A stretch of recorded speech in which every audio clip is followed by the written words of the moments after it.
I'm Jeff Turner from the Cockney Rejects, and last night I was at the Hyperfest, on stage, bouncing about. This morning, just a stone throw away, we've come to visit Hill 62 and the trenches, and it takes us back to a time in 1916, where this was a defensive point for the Ypres salient, for the British defences, and they held this line from June the 2nd to June the 6th of 1916. They come under horrendous bombardment from the German military, but they held out.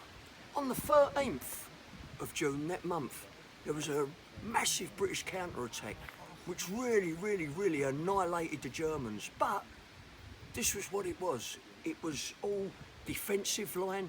It was held, it was taken, it was retaken, but they always held their ground. And if you come along the trenches here, you can see, what amazes me is they're quite short, so I would imagine that the people of around from 1910 onwards wasn't as tall as they are today.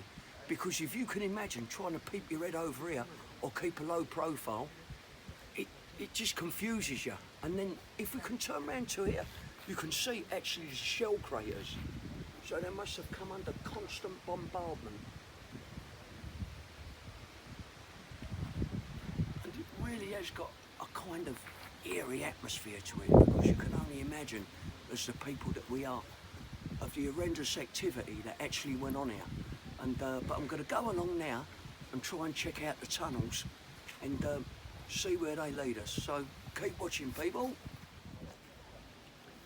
You can see there's lots of trees around here, and they're shrouded with commemorative stuff, mainly for the Canadian troops. I mean, we really can't undermine what Canada did for us in both World Wars.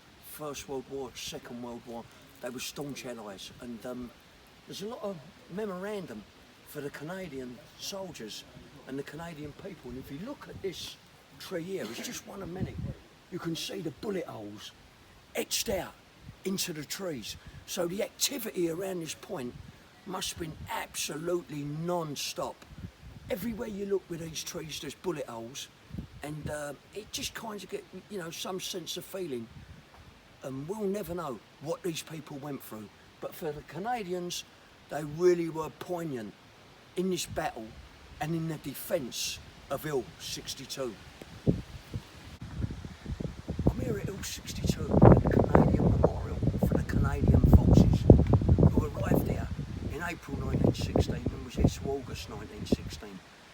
And actually, it was the first offensive tactics that they took part in World War I. And it was very important for us to get allies, to get the Canadians here, and they absolutely bolstered our forces so that we could repel the German advance and then also to go on to the attack. And I think that it should never be forgotten, the tremendous sacrifice that the Canadian forces made to the First World War effort. Yeah, that's good. Yep. Hill 62. You can see over here, absolutely beautiful landscape. So quiet. I don't think you'd have any imagination that the murder, the carnage that went on here. Actually, it was named Sanctuary Wood, which was very misleading. It led the Allied troops to think that they come here because of its quietness, that it will be a place of rest. It was anything but that. That was a ruse, that was a myth. It was actually when they got here, despite the beautiful scenery that we see now, there was absolute carnage in them fields. You couldn't really hazard a guess at the amount of deaths, the amount of destruction that went on here. And the mad fact is, you don't hear any birds singing in the fields, which I find really strange. But it's good to take a look at this beautiful piece of scenery now. In 1916, it must have been anything but.